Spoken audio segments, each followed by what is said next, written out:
You're now tuned in to The Investor Show, where we teach simple wealth creation for the common investors. With investment advisor, award-winning author, international speaker, and founder of Royal Financial Investment Group, Prince Dykes. Once again, guys, as always, this is The Investor Show, and this is your host, Prince Dykes, coming to you guys on a beautiful, beautiful Friday here in Hawaii. I don't know if it's beautiful where you're at. I know it's getting a little chilly around the world, or around the globe, or wherever you may be. But it's always, like I always say, that it's always about what's inside the heart and how you feel. So, as always, don't forget to leave some comments and an email, all of the good stuff if you got any questions about the show. I thank for all the guys all the people that tune in and listen around the world and around YouTube or however you may get the podcast. As always, I don't have a lot of time. I definitely know you guys don't have a lot of time, so we're going to jump straight into it.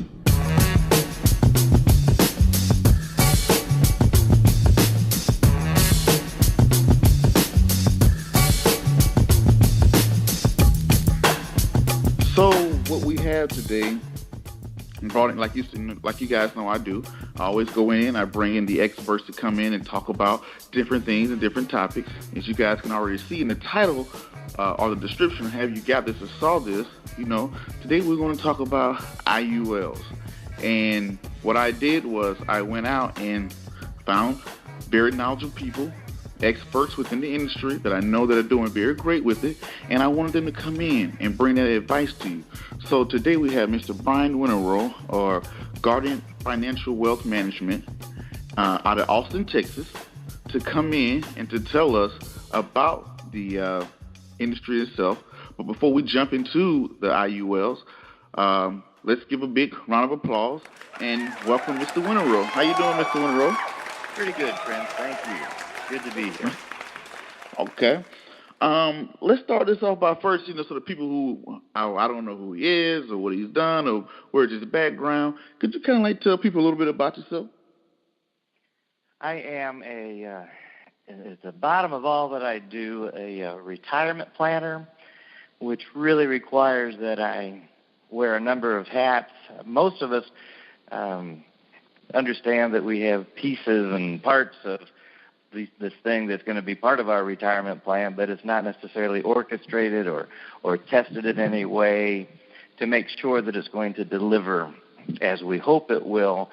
And so that's why through the investment world and the insurance world and different types of dimensions, we can help people understand and see their way through to the type of life they'd like to live forever as far as that goes. So that's in essence what we do. So we help people manage their money. We help people plan for tomorrows. Okay.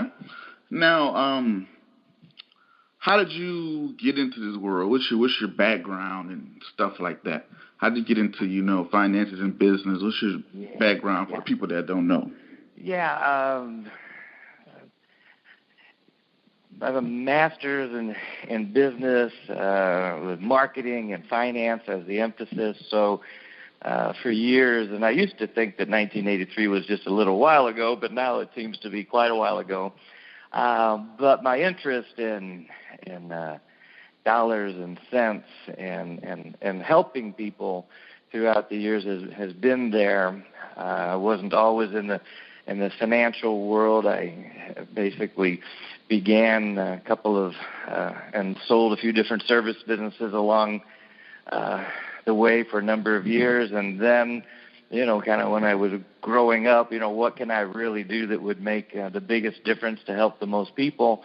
It just really boiled down back to my love of understanding finances and just to help everyone do that as well as I could. So that's what we've been doing about 10 plus years, and here in Austin, Texas, great place to be. Life is pretty good. Okay, great. So you guys don't know about, Brian, like you said, being successful entrepreneurs and coming in and helping so many other people with their entrepreneurship and managing and stuff like that.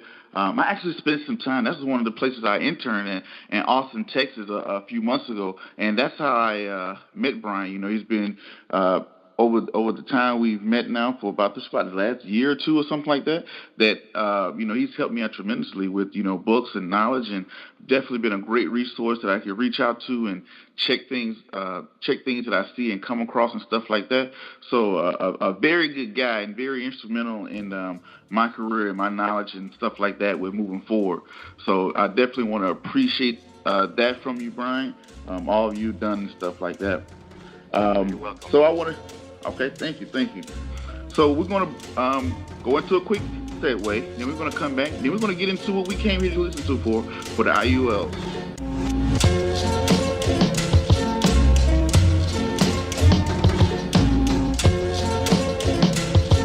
You are tuned into The Investor Show.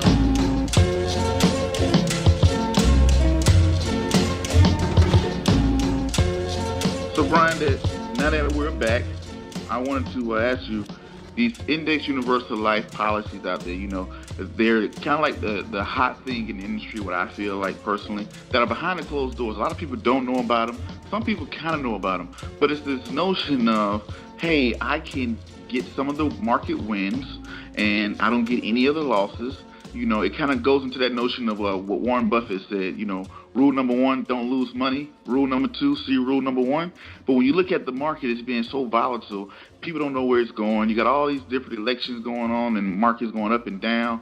Like, how could I do that, knowing that the market's very volatile and these IUL things are saying they can do this? Could you tell the listeners what is an IUL?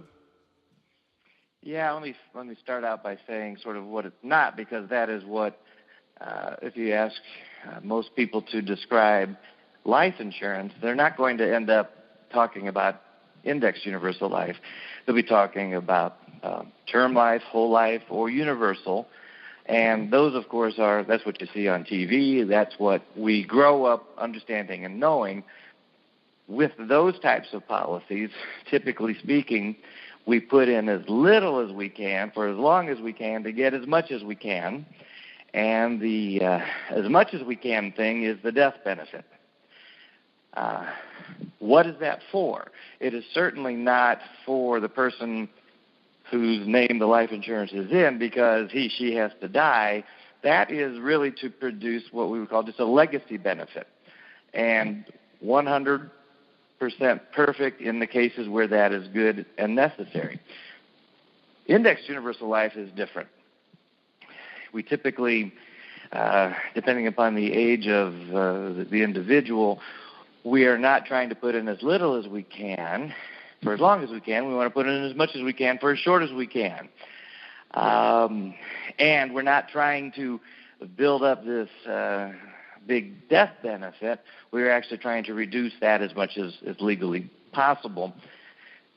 The end game for the indexed universal life, in essence, is not really for the death benefit, although there will always be one, but to create a tax-free pension that one controls on one's own, is not dependent upon Social Security or any of these other things that have those variations, those variables. We can actually take charge of our retirement in a way that cannot lose due to market forces, and it puts us into the greatest probability of success. So that's what it is. That's why we would do it. As bright and as shining a star as it is in the dark sky, I still always say there's no such thing as something that's perfect.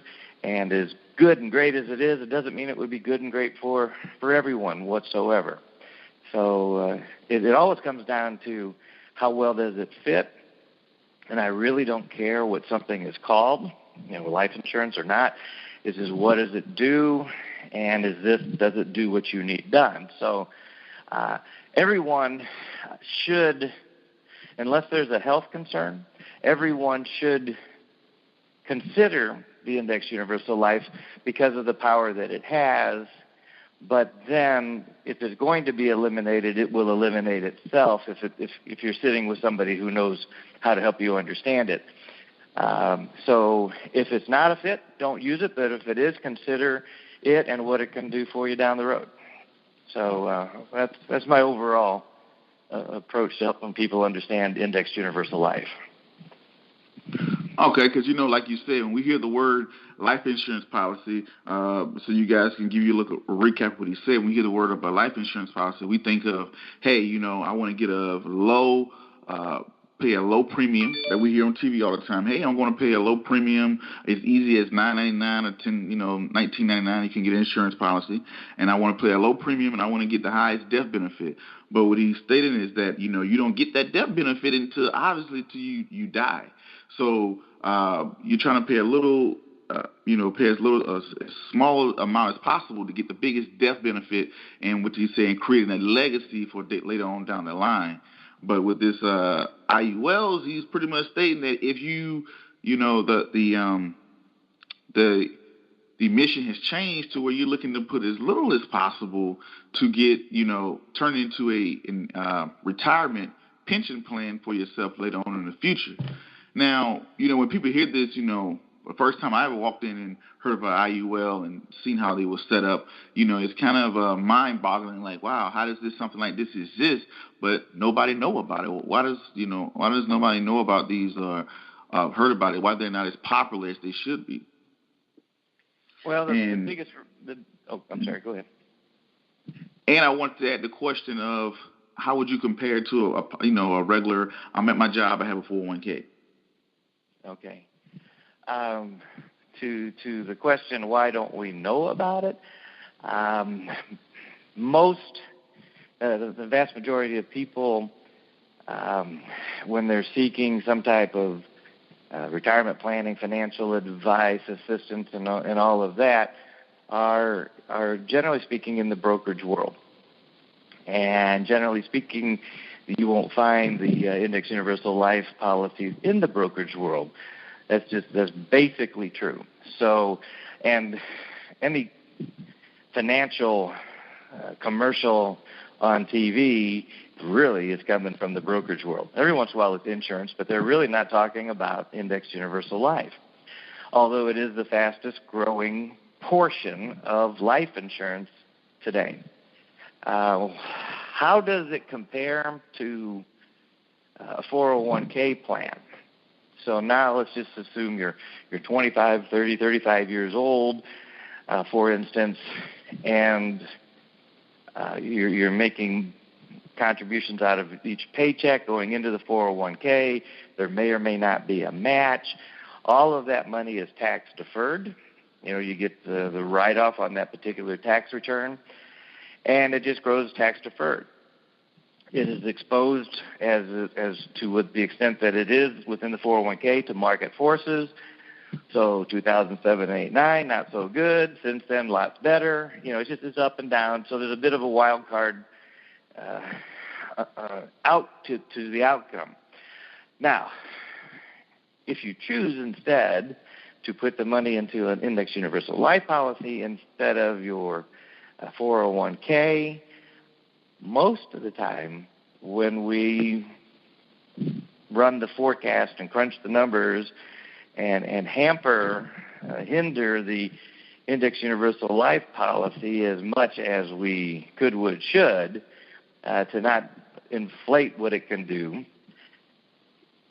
the numbers say without a doubt that you'd be far better off down the road into retirement with the indexed universal life policy. Now, that sounds a little bit sacrilegious or certainly against the norm, and by God, I'd be paying taxes on that money at the time. Yes, you would, but you'd be putting it into something that would be tax-free thereafter forever. Plus, you can use the money for loans to buy cars and this and that, put children eventually through college and all of that, and still have the index universal life policy remain a powerful force in your retirement plan. So it just has more versatility. It certainly enjoys much greater favor in the tax code than does the 401k, because that's eventually an IRA, and eventually it's always going to be taxed. So the big question is always what's in the best interest of the individual, what are the circumstances, how sound is the job or the job future, because once we start an index universal life, it's pretty much a commitment. 401ks, you can change jobs and this and that. You're not obligated to do it. So one's savings picture, the ability to maintain and continue to make contributions or premium payments to the policy is really important to understand. But when all of the signals line up and the checks are in the right boxes, it really should be considered, certainly not for all of anyone's money or investments, but the right portion. Okay. In essence, you're saying, hey, if you're in a Roth IRA, that's fine, that's cool, that your job offers. But with that Roth IRA, with your job, you're exposed to all market ups and downs. And as we saw in 2008, let's say if you was planning on retiring in 2009 or 2010 or something like that, and your market, let's say if you have at your job, they have you pretty much tracking the S&P 500, you could, actually be in a situation where you couldn't retire because, the downturn came and, a lot of people lost a large portion of their portfolio at that particular time. And if you was getting ready to retire, that could be a large risk. So I can see what you're saying. It could be you eliminate sequential risk because of the IUL. You don't necessarily have to take the downturn. You can just keep the ups and, get some of the ups and take none of the downs and stuff like that.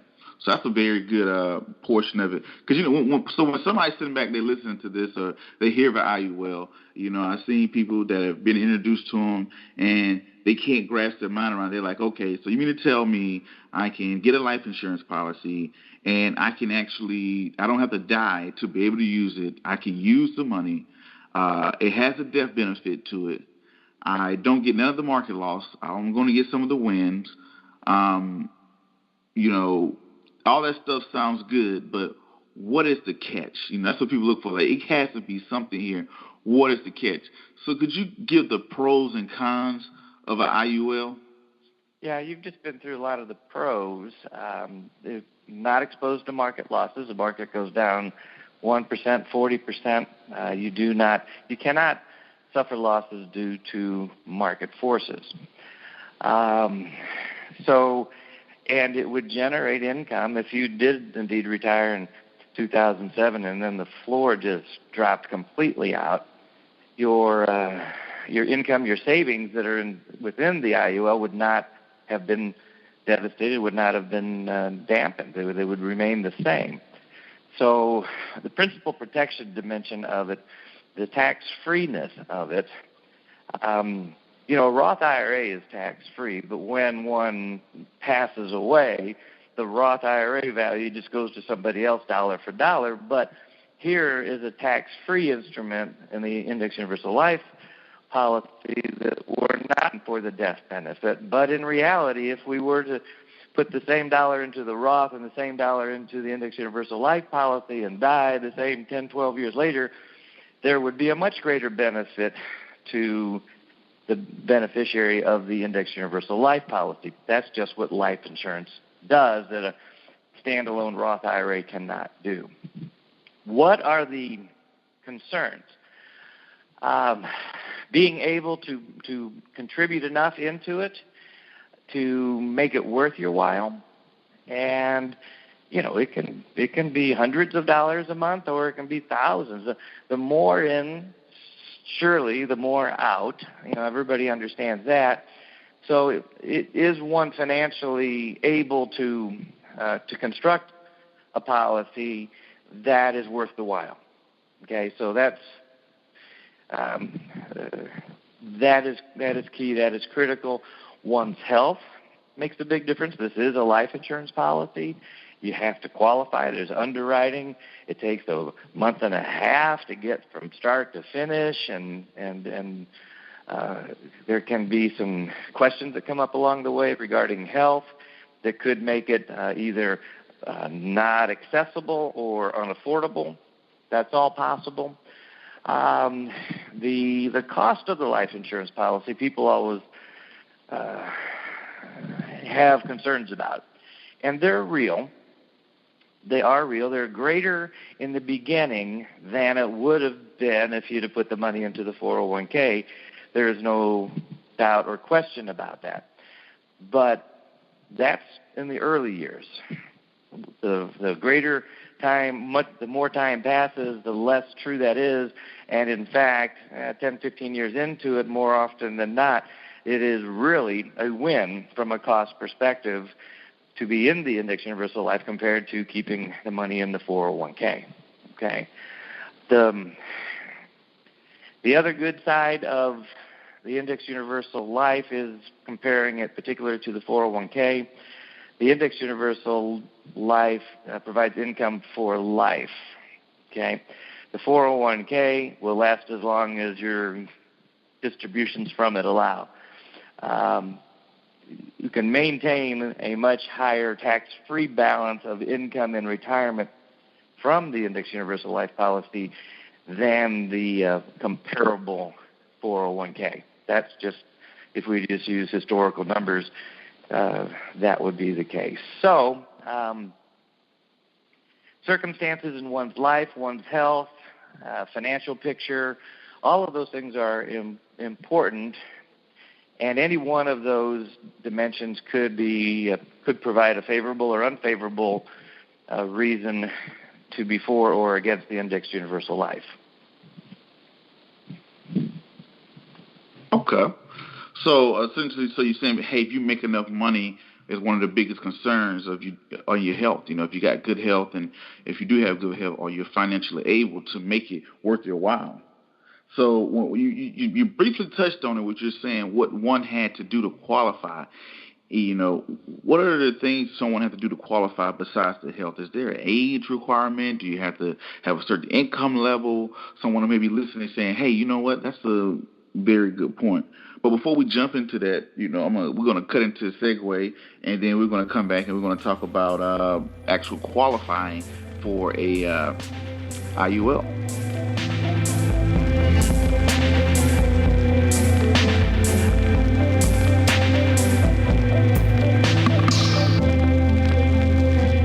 You're tuned into The Investor Show with Prince Dykes.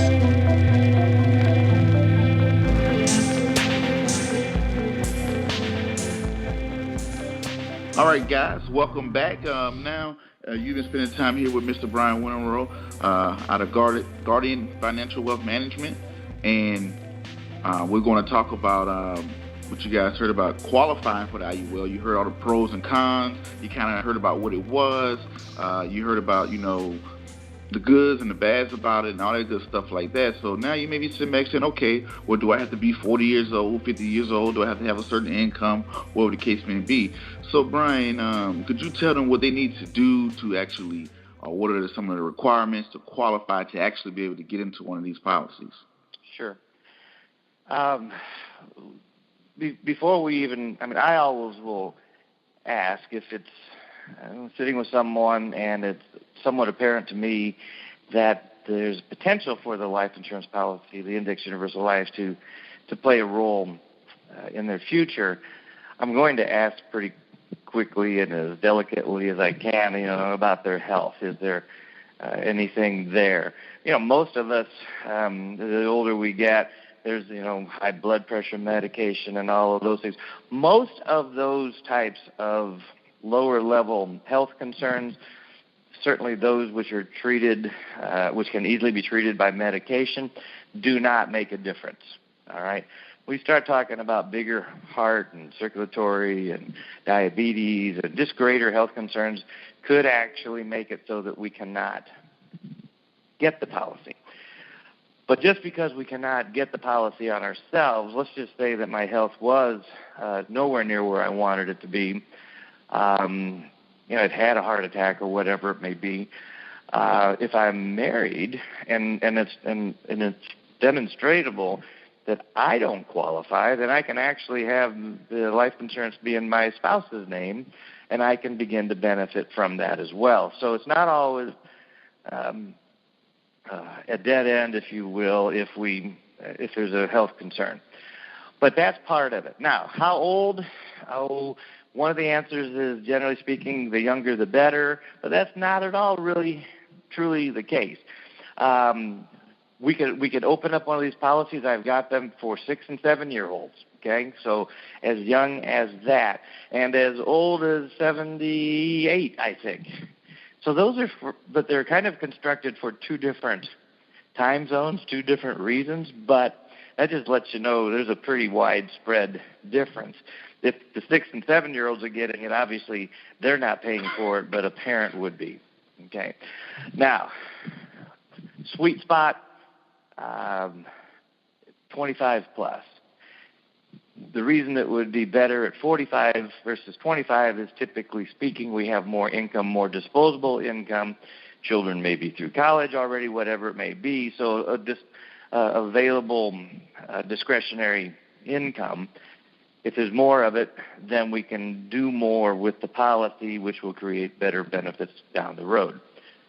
So now, the qualification process, if it does appear that it's a good fit for someone, I always ask them, are you 70% sure that this would be good? You've got a good part of your body still stuck in the door, if you can back out at any point in time, then we should put an application in. All right? The application is going to take a month and a half. And there's no cost to the applicant, and there's no obligation. It is just the toe we have to put into the water to get the insurance company to respond back and say whatever they're going to say. Sure, we will insure you at this health rating, which may have been better or worse than we put down in the application. So until the insurance company gets back to us, we really don't have anything to say yes or no to. So the whole process can take 2 months. And why would you do it? We've talked about who would it be best for. In many cases, it can be good for anyone, that there are some sweet spots along the way. Okay, so that's a very good point you made about qualifications. And if your health may not be as great, or you may have a medical condition, but you may have a spouse that does. And, a great point that you just pointed out was having it for kids as well.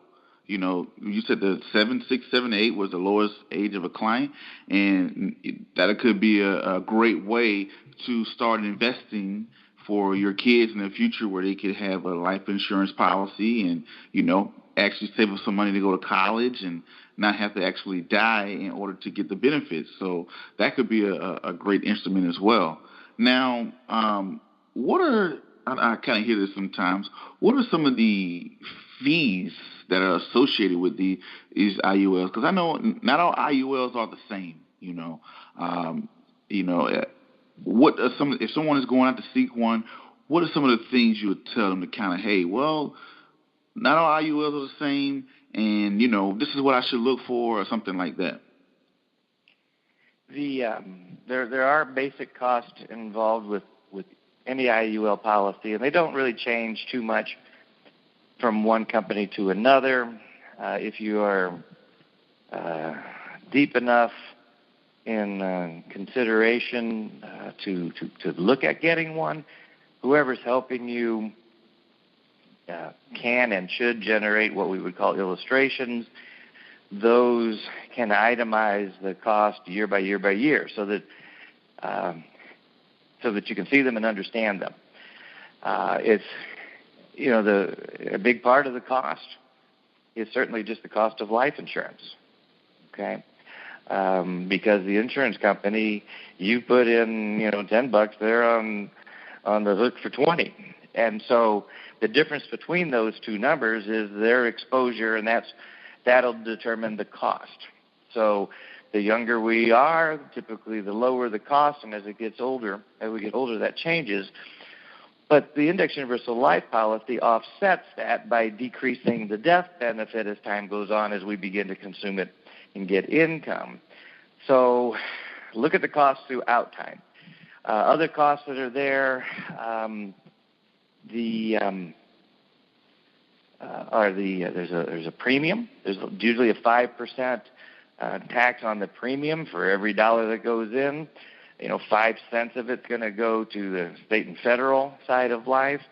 I told you about the health insurance. There will be a minor, small clerical, kind of administrative cost that helps the insurance company keep its It's the support staff in place for you, whether or not you call in or not. You're helping pay for that person to be there. And those are the main costs. Okay, so once you stop putting in premium, that premium charge cost goes away. The cost of insurance continues on but decreases over time, typically speaking, because of the way the Index Universal Life Policy is designed versus the other types of life insurance, which would increase the cost as you go through. So understand the cost, but always keep the big picture in mind. It's not necessarily what it costs in the first 10 years, although important. That probably isn't the best way to evaluate it, because this is something that we are going to own for life. Okay, so the upfront costs are there, they're real, but the overtime value is the only reason to get this, and that's how it should be evaluated. Okay, we're going to cut into a quick segue, then we're going to come right back, and we're going to have more here with Mr. Brian Winterowd.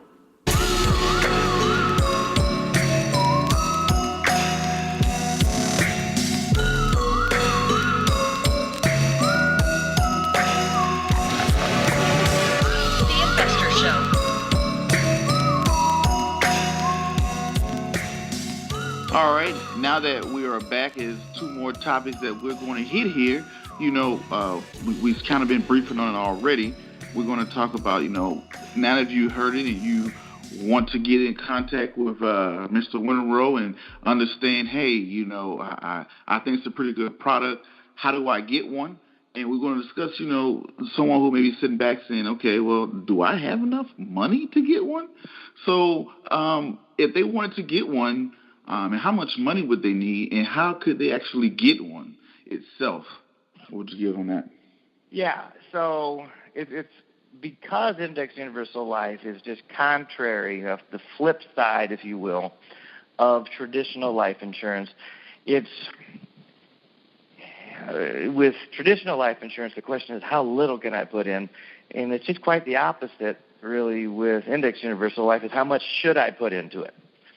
All right, and there's a sweet spot that unfolds, that emerges in any one person or couple's financial life. You know, what is doable, and that dollar amount is just going to be relative to their personal experience. And so, and the question is also going to be how young. If it's a youngster, you know, $100 a month. And if it's somebody much, much older, it could be $700 or $1,000 a month. That would make it worth the while. But the older we are, the more likely we are going to be funding the life insurance policy in a short 5-ish year period of time versus somebody who's 20, 30, 40 even, and is going to make contributions over many years. So maybe instead of the 401k, they know they have 20 years of work left. Well, instead of 20 years of 401k contributions, they would put it into the IUL policy. It is very difficult to give an exact amount. Most insurance companies have a minimum death benefit that they will issue a policy containing, and usually that's $100,000. Well, it doesn't take much premium contribution at all for a 6-year-old to get to a $100,000 death benefit that it takes more for a 30-year-old. Okay, so I always shy away from giving numbers because it is so relative. But a few hundred dollars for a 25, 30 year old per month can get you there. Okay, the more the merrier. All right, so it just depends upon how we can design it to produce the greatest value, and is that greatest value worth achieving? Okay, I hope that is somewhat vague, but because it has to be vague, I just don't know the details to answer to. Yeah, because it's too relative, you know. So you get what he's understanding is, like, you know, if you're a 6-year-old premium is going to be a whole lot different from a 30-year-old premium, or then going on to your health and stuff like that. Right. It's just too relative. So like the closest number you gave was a couple $100. So I know a lot of people look at, hey, maybe I should go to the stock market, or maybe I should go to a mutual fund, or maybe I should go to this, or whatever the case may be. This could be something you can consider to look into to see if you qualify and if it's a good fit for you. So right. Now the next question was how can I get one? If somebody's like, hey, you know what, that's a pretty good idea, because like you said earlier, that most times when you're seeing stuff, it's coming from the broker world. To break that down, what he's saying is when you see things like your Fidelity, your Edward Jones, your Charles Schwab, those are coming from the broker industry, the commercial industry, and you're not getting from the fiduciary side of the house. So that's what he meant by, hey, most of the stuff you see, you never heard of this, you never seen it, because most of the stuff that has the big media push are from the broker world. So now someone's here that's like, man, I never heard of this. I did hear from it from a friend. I didn't know if it was true, but how can I get one? Yeah. What I still hear and have heard for years in response to, somebody's just been exposed to this and they've had a chance to ask a few questions, and right off the bat is, how come I've never heard about this before? It sounds too good to be true. And then number 3 is, is it legal? Because of the power that it possesses, the potential power is somewhat extraordinary compared to what you understand to be other common type investment accounts. So, how do you learn about it?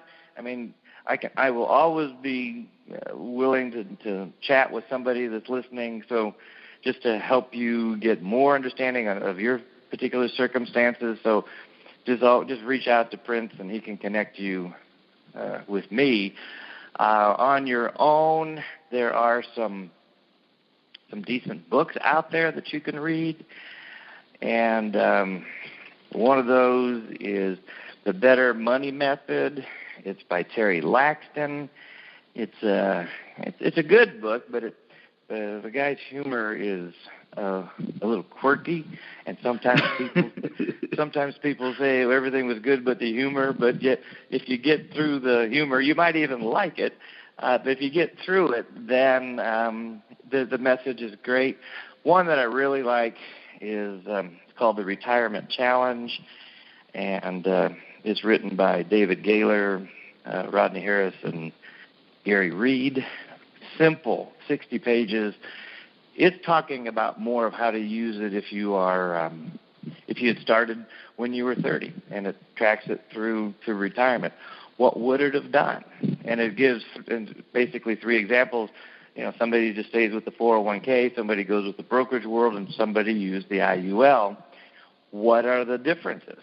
So it's a good high-level overview with some pretty decent handles that you can grab hold of to get an understanding of whether or not it may or may not be a good fit for you. Okay.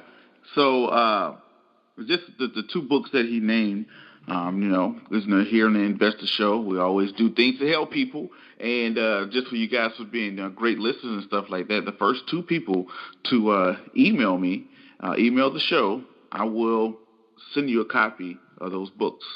Just the first 2 people. The first 2 people that sends me an email, hey, Prince, I heard the episode, and type in the code word of Brian. You send me an email with the word Brian, I'll send you a copy of the books. The first 2 people will get a copy. Either one of the books, either or. So, Brian, is anything you want to close them out with? Anything you want to say? Anything like that you want to put out to everybody? Yeah, I think I would encourage everyone at any age, really, to remember what my father's favorite saying was, and what counts is what you learn after you know it all. So when you are in the conversation and deliberations about what do I do with my money, my encouragement is this: do not be set off or put off by what something is called, the label that says life insurance or the label that says mutual fund, whatever it may be. do your best instead to understand what it does. And then forget what the label said. Now you know what its intent is and what it should be able to do. And then you go into the understanding of, does it do what I need done? And if so, for how much of my money and to what purpose and all of that. So it just gives you, rather than letting preconceived notions potentially cloud what could have been an otherwise really good decision, I'm helping people all the time just turn their head a little bit this way and look at it and, oh, okay, now I see that. So, what counts is what you learn after you know it all, and particularly when you're planning for the rest of your lives, things change over time. What something that was called one thing 10 years ago does now versus then can be extraordinarily different. Okay, so what you've heard may not always be what is true.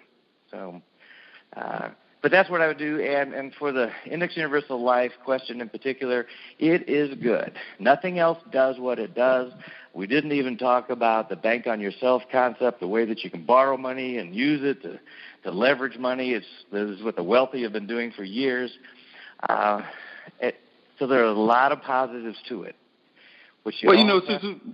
Brian, since we messed up on that part, and we didn't talk about that, let's hear about that. We always want to know what the wealthy is doing. So, if you don't mind, enlighten us, please.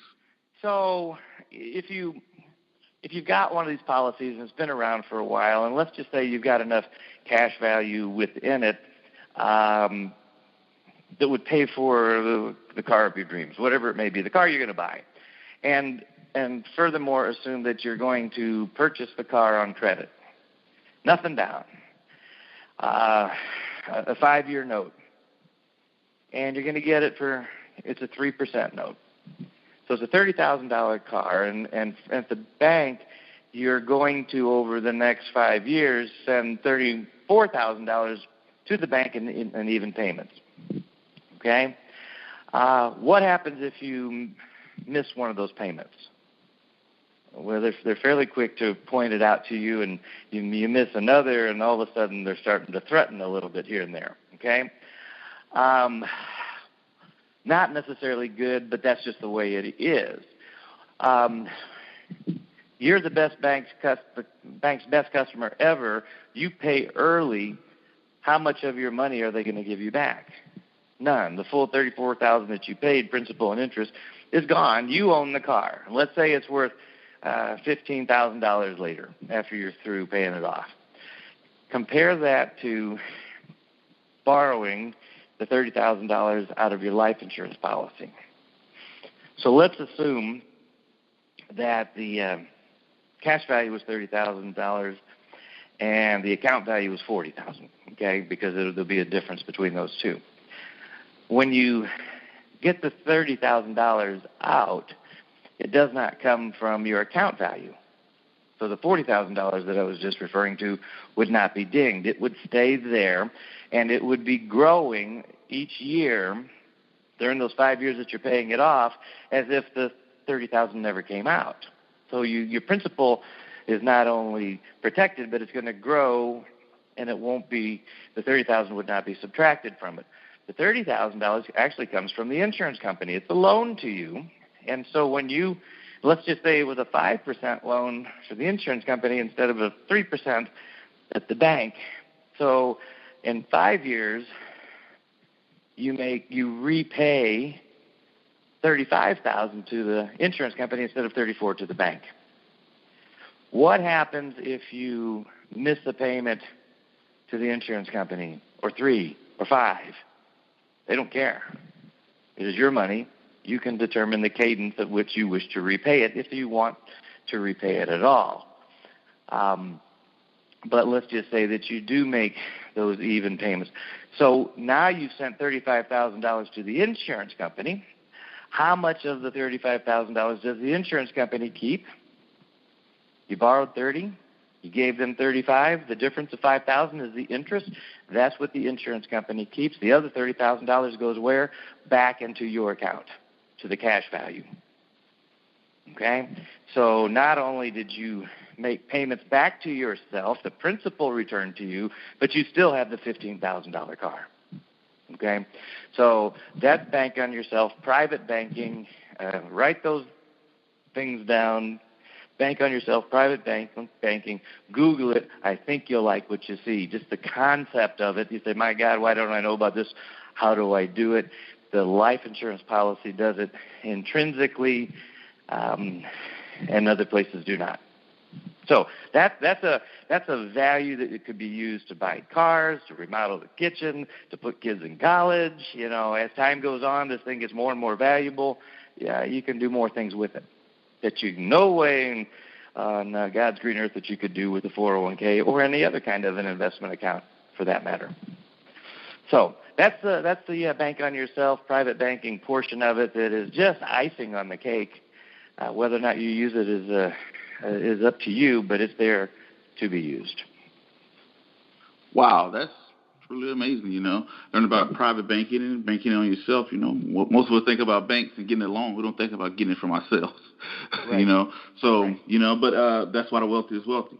And it's always, this is Brian Winterowd calling from Guardian Financial Wealth Management, leaving so much great knowledge, you know, private banking, enlightening me on that, going into what are IULs, the pros, the cons, what you need to do to qualify, you know, everything that you want to know across the board, across the top, you know, that, hey, you heard about this before, you've seen something about it, and you're like, you know, you have those questions. I hope we was able to discuss those and make you feel a little bit more comfortable. If you want to get in contact with Brian, you know, you just shoot me an email as well to discuss further. If you want to move forward and say, hey, I want to know more about this. But, you know, that's what we do here on the Investor Show. We just give you guys options to different things to look at because there's no cookie-cutter way for investing. You know, it's no, hey, everybody should do this one thing. It's so many different things out there. So what we're doing is bringing you the different tools as always. So, Brian, is there anything you want to leave them off with or anything like that? I know we said that before, but we came back. Thank you, Prince, for this, what you're doing. I think it's great. My biggest words of wisdom, if they are as such, is that remember that no plan is a plan, and it just takes you where it wants to. If you look into the future and your plan is just filled with pieces, they're just not orchestrated, they're not being tested, we're not putting them through a lot of what ifs, this happens, that happens, be careful, because that is where danger lurks. You know, if we've got a plan, it's going to change, yes, because life events create different outcomes. We know that, but at least we have the pathway that we are going to come back to redirect from in the future. So my encouragement to all of you is the sooner, the better. You might say, well, I'm 22, I don't have anything. Well, what's your plan to get something? And how are you going to keep it? How are you going to make it do what you need it to do for you to get you where you want to be? The stuff does not just fall out of trees. Okay, we begin to think that way, but our public educational system doesn't equip us. College barely does in these personal finance areas. So find somebody that you can lean on to at least get started. Hook up with that can help you develop what would be a solid plan for you, a living plan that will change over time, but nonetheless, you'd be far better off with it than without. So that's my main starting message and ending message in many cases. So I hope that made some sense. Okay, awesome. As always, guys, this is Prince Dykes. This is the Investor Show. Thank you guys for tuning in. And till the next podcast every Friday, you guys be safe and see you later.